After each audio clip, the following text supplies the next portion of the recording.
嘅 channel，我係 Michelle。咁見到我今日嘅背景咧，就知道我又嚟到機場啦。冇錯啊，我準備又出發去旅行啦。咁今日咧就係25年嘅8月23號。咁我咧就準備搭飛機去呢個冰島，跟住再轉機去瑞士啦。今日係一個 girls trip， 所以都幾興奮嘅。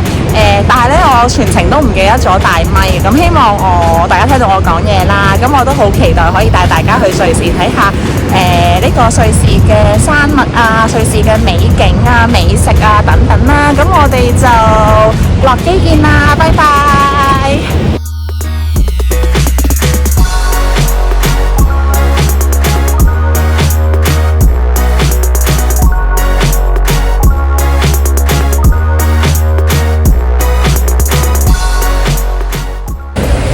早晨啊，咁我而家就到咗瑞士啦。啱啱就喺 Iceland 過嚟，大概3個幾鐘頭機啦。其實都幾攰，因為瞓得唔係咁好啦。咁而家咧就出去 City 去揾地鐵出 City， 跟住然之後就返酒店同啲朋友會合。咁就睇下我哋晏晝有啲咩搞啦。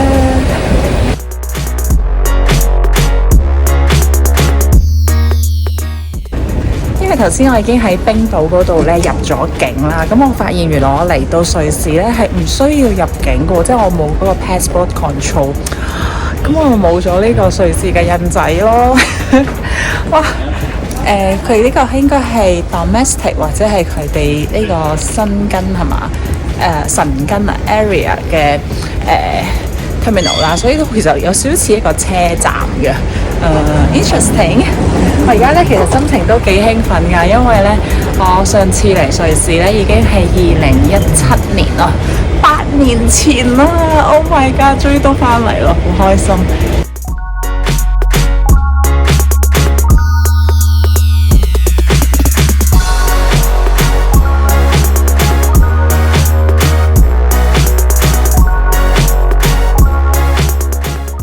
我覺得咧要讚呢個蘇黎世嘅機場啦，因為咧一出嚟之後，其實你跟住佢個 sign 咧，同埋跟住前面嗰班人咧，就可以揾到 train 嘅 station 啦。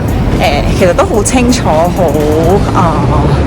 好啊，唔似上次喺巴黎咁樣，真係。瑞士果然係歐洲嘅鐵路樞紐啊！火車班次同月台資訊咧都極其清楚，你睇下呢度幾多人。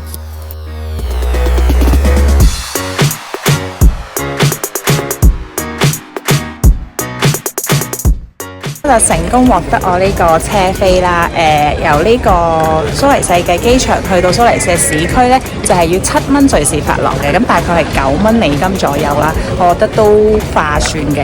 咁同埋呢，其實我等陣間係要搭咗火車之後再轉呢個 tram 啦，咁佢啱我就問咗個姐姐啦，佢就話呢一張飛呢就已經夠噶啦，同埋到時呢係唔需要去拍卡啊嗰啲，但係你就要 keep 住呢張飛，即係萬一人要 check 飛嘅話，咁就俾佢睇咯。都 OK 嘅，同埋因為呢，我當時係買咗 S16 2.01分嗰班車啊，所以我呢張飛呢，淨係2.01分先至開始，跟同埋喺1個鐘頭之內有效。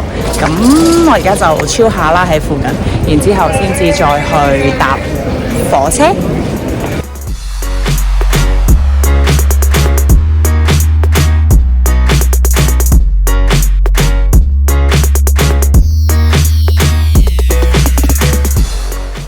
上一個歐洲之旅咧就喺巴黎啦，咁今次蘇黎世咧感覺係非常之好，相比起巴黎，因為佢機場嘅 sign 好清楚啦，跟住個火車又準時啦，呢架本身係2.01分嘅班次嚟嘅，但係佢1.5賣嘅已經到咗，咁你就可以坐定定等開車啦。同埋啲人又識講英文啦，即係問人哋買飛都起碼人答到你啦，我覺得成件事真係巴黎真係爭幾真心。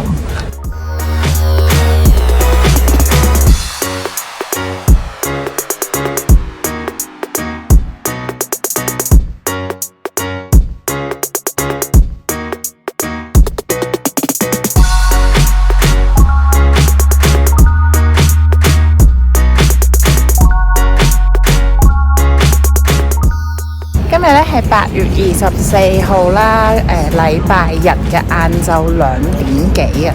大家呢，我喺度轉個圈啊嚇，好正啊條街！呢個就係 typical 嘅歐洲新地。咁靜都有靜嘅好嘅，我哋就去咗一個廣場啦，可以俯瞰蘇黎世嘅 Old Town 同埋運河。之後呢，就再周圍行下，感受下呢個專屬於歐洲夏天嘅好天氣。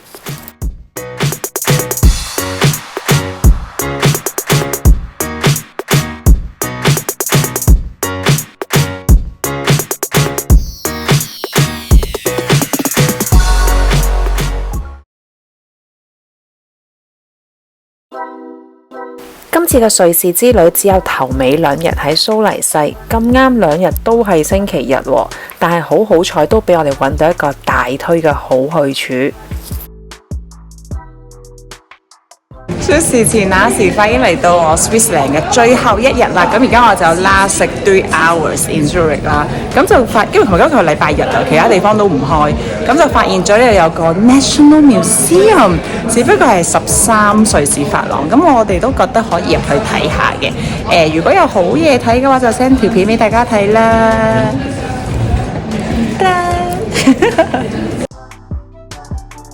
我哋去嗰日呢，啱好有一個 special exhibition 展出咗咁多年嚟瑞士服飾嘅飾品啊，都幾得意喎。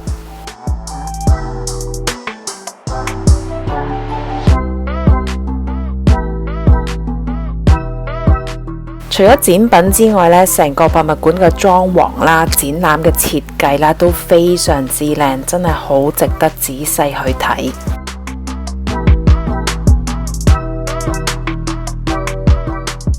都會有啲影片咧去介紹翻參展人嘅設計靈感啦，或者係啲服飾嘅靈感嘅。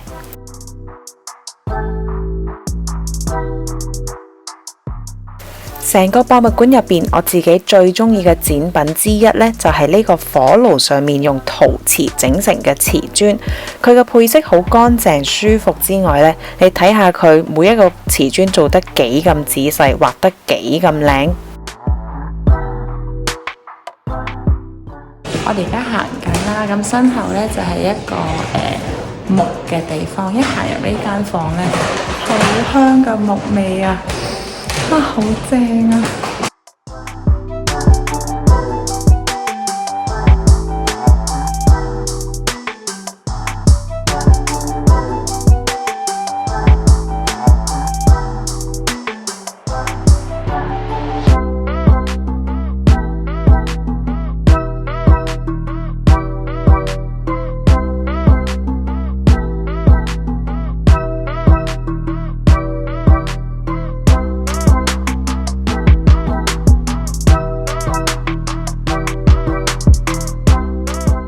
入邊行到盡頭呢，仲有一個可以上到去塔頂嘅樓梯，行上去呢，就可以去睇出邊嘅風景。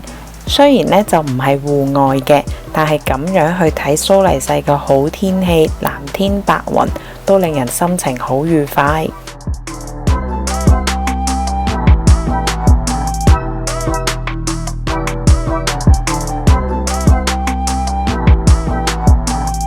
我而家就行完咗呢個 museum 啦，我覺得好值得嚟喎，因為入邊其實好多嘢睇。咁雖然其實唔一定係全部睇得明嘅，咁但係都值得嚟咯，因為先13蚊瑞士法郎，好抵㗎啦喺瑞士嚟講。同埋佢其實呢邊有一個 outdoor 嘅 backyard， 咁但係今日因為有一個 private 嘅 book launch event， 所以佢冇開。如果唔係嘅話，就更加多嘢睇啦。咁其實同埋佢好近呢個地鐵站，所以其實呢度 hea 係好適合嘅。我哋而家咧就準備去食嘢，跟住就要離開蘇黎世啦。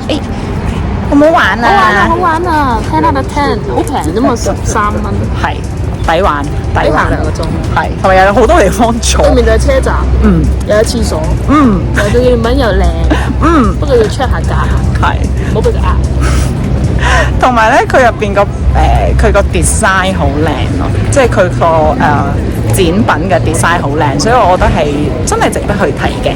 好啦，咁我哋去食嘢啦。我哋亞洲胃發作啊，最後揀咗一間日本餐，不得不提嘅呢就係瑞士餐，真係呢。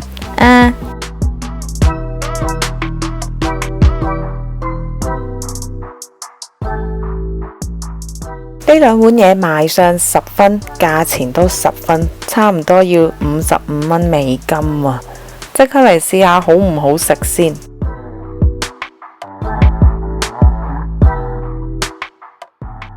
我哋嚟試下呢個瑞士嘅吉列豬扒啦，好似有幾靚。好味。你試唔試過炸雞啊？可以啊，thank you。嗰啲試個豬扒，試下先。好味喎。好喎。要多一隻啊！佢新鮮炸起嘅，個雞辣辣地，幾好味，專業啲。呢個係佢嘅炸雞檔。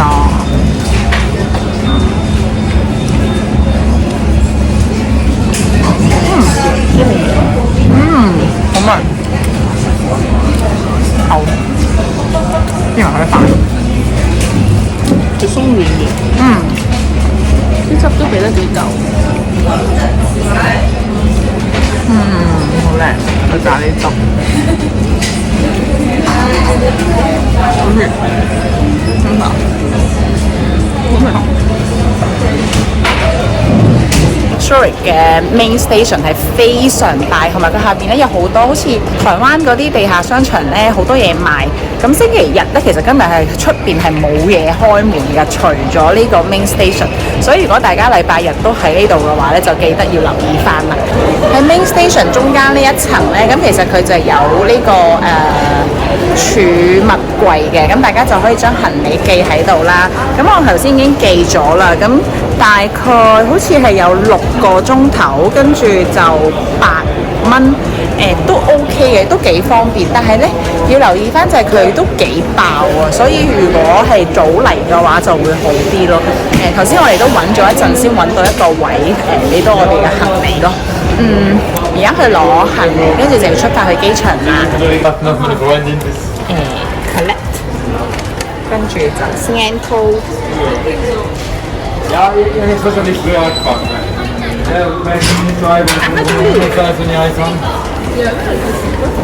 都唔好意思俾大家見到我嘅行李。超級手信。好，而家就出發去機場啦！拜拜 Zurich。佢有成40幾個 platform 啊，真係太發達啦呢件事。我而家咧就準備去搭 train 去 airport， 只需要10零分鐘咋，所以大家真係可以喺蘇黎世呢度奮戰到最後一刻。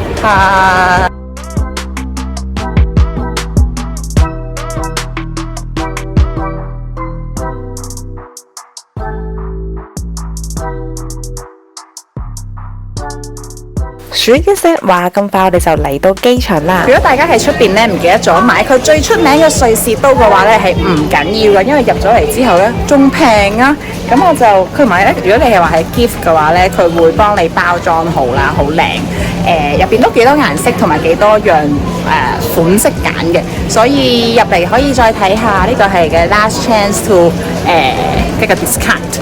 有一個好重要嘅嘢咧，就係如果你要買刀嘅話，同埋係 carry on 上機嘅話，一定要係直飛嘅航班啦，同埋係佢哋 European 嘅 flight 先得嘅。如果你係搭 UA 啊、Delta 嗰啲，全部都要 check in。所以好彩今日有 Jazz， 係啊，佢直飛 New York。係啦，佢就幫我帶翻去美國咯。如果唔係就記得 check in 啦。咁我今次喺瑞士嘅旅程咧，就真係嚟到尾聲啦。咁我哋就下個目的地再見啦。咁希望大家中意我今次瑞士所有嘅片，記得幫我 comment、like、subscribe 同埋 share， 幫我碌爆佢。好啦，再見，拜拜。都想提醒大家一樣嘢啦，我發覺咧，無論係喺呢個 Iceland 啦，定係蘇黎世，喺呢度揾插頭咧，都係一個極難嘅事情嚟嘅。